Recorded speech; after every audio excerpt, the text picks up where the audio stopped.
أهلا بيكي في الدرس السادس النهاردة. وبعد ما بنينا هيكل الكورس وقسمناه لوحدات ودروس، هنشتغل على حاجة بتفرق قوي بين أي كورس عادي والكورس الاحترافي. اللي بيفرق توزيعة الدرس نفسه.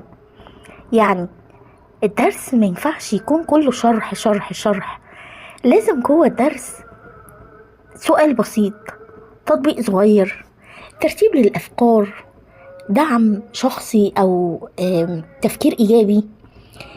مثال على كده بسيط، لو كورس ثقة بالنفس أو جزئية الثقة بالنفس، هتشرح الفكرة وتسألي سؤال بسيط مثلا، وليكن ايه أكتر موقف حسسك بعدم الثقة؟ طيب ممكن نضيف كمان ايه؟ تطبيق بسيط، أكتر موقف واحد هيغيرك أو هيغير رد فعلك في الأسبوع اللي جاي. التطبيقات والأمثلة والأسئلة مهمة جدا داخل الدرس، علشان خاطر الشرح الكتير حتى لو معلومات قيمة هو مش هيخلي العميل أو المتدرب يستفاد.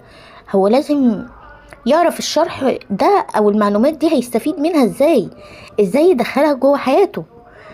يعني مثلا أنا الكورس بتاعي كله عبارة عن تطبيق والأسئلة دي انتي بتعرفي ازاي تسألي الذكاء الاصطناعي او ازاي توجهيه. بطبق كل حاجة قدامك. لا انتي مثلا ممكن الكورس بتاعك يكون محتاج سؤال ذهني، تطبيق يومي في عاداتها، جدول.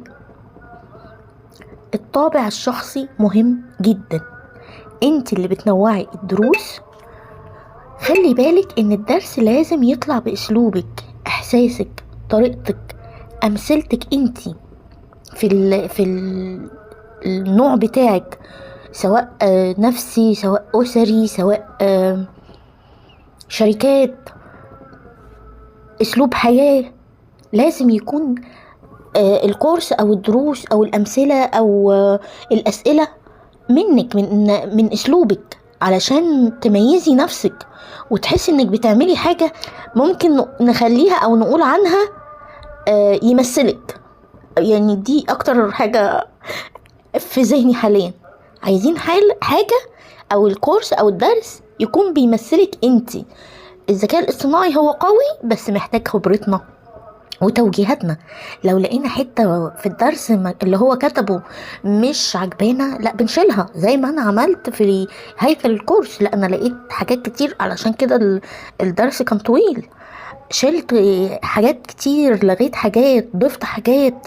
وهو ده اللي اسمه الطابع الشخصي. يلا بينا على الذكاء الاصطناعي ونشوف هنكتب اول درس والخريطة بتاعتنا تبدأ تتنفذ.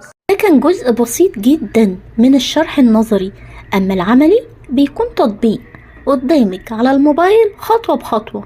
كل حاجة بنعملها معاكي وبنعملها قدامك. شهر كامل بنتابع معاكي، جزء من الشهر حضرتك بتشوفي الفيديوهات وبتطبقي وبتبعتلنا التطبيقات لو في نصيحة، توجيه، تعديل محتاجاه، والجزء الباقي لمتابعة المحتوى وأي حاجة ناقصة على الصفحة بنقدر مع بعض نكملها. مستنياكي تبدأي رحلتك معانا.